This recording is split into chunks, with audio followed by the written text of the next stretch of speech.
নমস্কার। আজকে একটা বিশেষ আলোচনা করব একজন সুস্থ সন্তানের জন্ম দিতে গেলে যেমন একজন মায়ের প্রস্তুতি দরকার, এর পাশাপাশি কিন্তু শুধু মায়ের প্রস্তুতি হলে হবে না, মা বাবা উভয়েরই কিন্তু সমান প্রকার প্রস্তুতির প্রয়োজন রয়েছে। তো চলুন আজকে আলোচনা করা যাক একটি সুস্থ সন্তানের জন্ম দেওয়ার জন্য একজন কাপল বা মা এবং বাবার উভয়েরই কি কি প্রস্তুতি নেওয়া দরকার।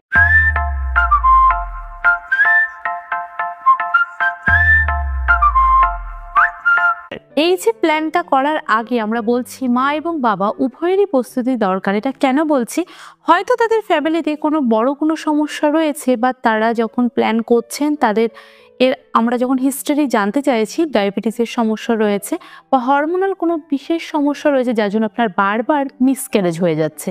এই নিয়ে আপনি খুবই টেনশনে হয়ে যাচ্ছেন যে কেন আমার সাথে বারবার এটা হচ্ছে। বা এমনও অনেক জানা যায় যে অ্যাবনর্মাল অনেক শিশুর সন্তানের জন্ম হচ্ছে। এর কারণটা কি? কি কারণে এটা হচ্ছে? এটা যদি আমরা আগে থেকেই জানতে পারি বা বুঝতে পারি, হয়তো আমরা অনেকটাই আরও নিশ্চিত হয়ে যাব যে আমাদের যে নেক্সট জেনারেশন বা যে সন্তানটা আসতে চলেছে সেটা কিভাবে সুস্থ হতে পারে। তার জন্য বেশ কিছু টেস্ট তো অবশ্যই রয়েছে। তার আগে আপনাদের যেটা করতে হবে, অবশ্যই একজন গাইনোকোলজিস্টের বা একজন বিশেষজ্ঞর পরামর্শ নেওয়া দরকার, যাদের ফ্যামিলিতে এরকম নানান রকমের সমস্যা দেখা দিচ্ছে। এবার একটু জেনে নেব যে আর্লি প্রেগনেন্সি প্ল্যানে আমাদের কি কি টেস্ট অবশ্যই করানো উচিত। থ্যালাসেমিয়া টেস্টটা অবশ্যই আমাদের করানো উচিত, কারণ এখন অনেক শিশু হয়েছে যে তারা থ্যালাসেমিয়াতে ভুগছেন। তার জন্য কিন্তু আমরা কোথাও গিয়ে মা এবং বাবা উভয়ে কিন্তু সমানভাবে দায়ী। এছাড়াও আপনার হেলথ বা লাইফস্টাইলের যে সমস্যাগুলো রয়েছে, হয়তো আপনি অনেকটাই ওয়েট গেইন করে ফেলেছেন, এর জন্য আপনাকে কি কি করতে হতে পারে সেটা আমি ভিডিও শেষে আলোচনা করব। এবার অনেক মায়েরা আছেন যারা ওয়েট আমরা যখন করে দেখছি যে 35-এর কম, এই সময় কিন্তু আপনি মা হওয়ার জন্য একদমই উপযুক্ত ওয়েট না। তার জন্য আপনাকে কি খেতে হবে?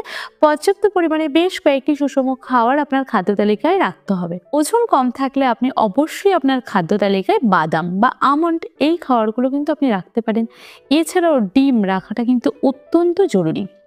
এছাড়া আমরা বলে থাকি, অনেকে বলে থাকেন আলুটা কি আমরা খেতে পারবো? হ্যাঁ, আপনারা রাঙা আলুটা খেতে পারেন, যেটাকে আমরা এক কথায় মিষ্টি আলু বলে থাকি। এটা কিন্তু বিটা ক্যারোটিন থাকে।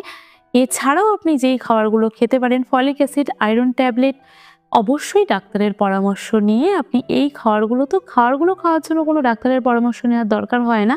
কিন্তু কোনো মেডিসিন খেতে হলে যদি আপনি প্রেগনেন্সি প্ল্যান করেন, এক্ষেত্রে কিন্তু আমরা বলে থাকি অবশ্যই একজন ডাক্তারের পরামর্শ আপনার নেওয়া খুবই জরুরি। এছাড়াও ব্লাড গ্রুপ নিয়ে একটা ভয় রয়েছে, যদি আমাদের সেম ব্লাড গ্রুপ হয়ে থাকে তাহলে কি আমাদের কোনো সমস্যা হবে? হ্যাঁ, সমস্যা সেরকম দেখা যায় না, কিন্তু আমরা একটা কথা বলে থাকি, এই সময় বা প্রেগনেন্সি টাইমে আপনারা চেষ্টা করবেন হাজব্যান্ড যেন ওয়াইফকে ব্লাড না দেয় যদি সেম গ্রুপ হয়ে থাকে।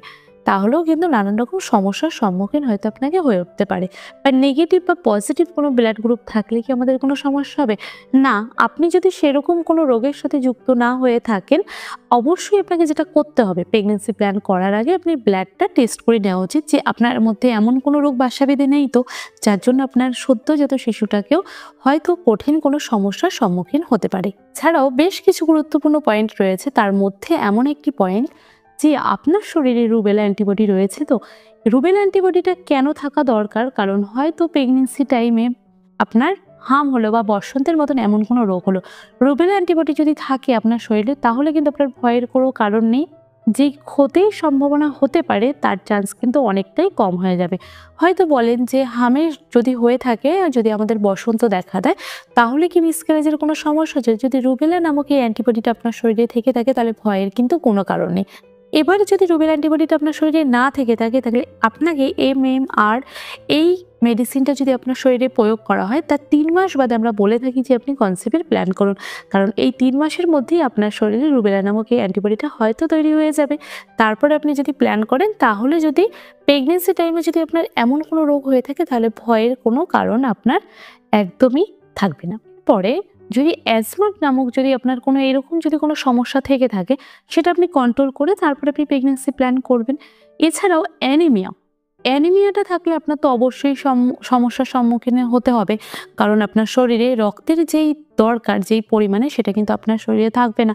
তাহলে আপনার শিশু যদি আপনার শরীর থেকে যেই পরিমাণে ব্লাডটা পাওয়ার কথা সেটা যদি না পেয়ে থাকে, তাহলে তো অবশ্যই সমস্যায় পড়তে হবে আপনাকে।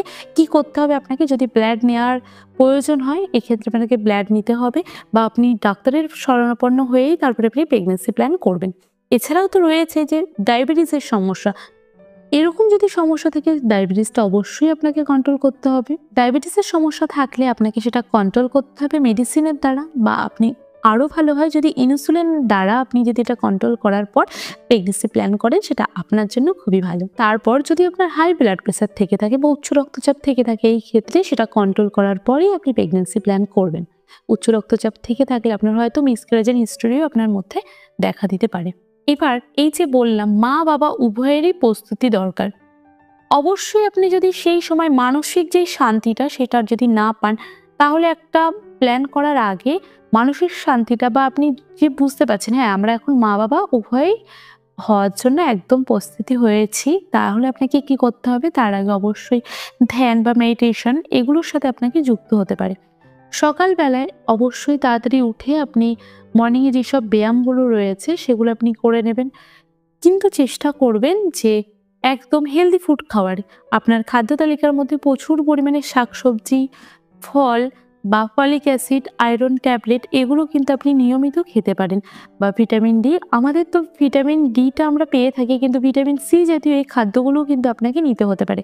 কারণ এই সময় কিন্তু আপনার শরীর, মহিলাদের ক্ষেত্রে আপনাদের থেকে যেহেতু একটা প্রাণের সৃষ্টি হবে, তার জন্য আপনাদের নিজেদের শরীরের প্রতিও অনেকটাই খেয়াল রাখতে হবে। একদম লেট নাইট অনেকেই ঘুমিয়ে থাকেন, অনেকেই নানান কাজের সাথে যুক্ত। চেষ্টা করবেন একটু তাড়াতাড়ি ঘুমিয়ে পড়ার, কারণ এই সময়টা যদি আপনি মেনটেন করেন, তাহলে আপনি খুব দ্রুত গর্ভধারণ করতে পারবেন।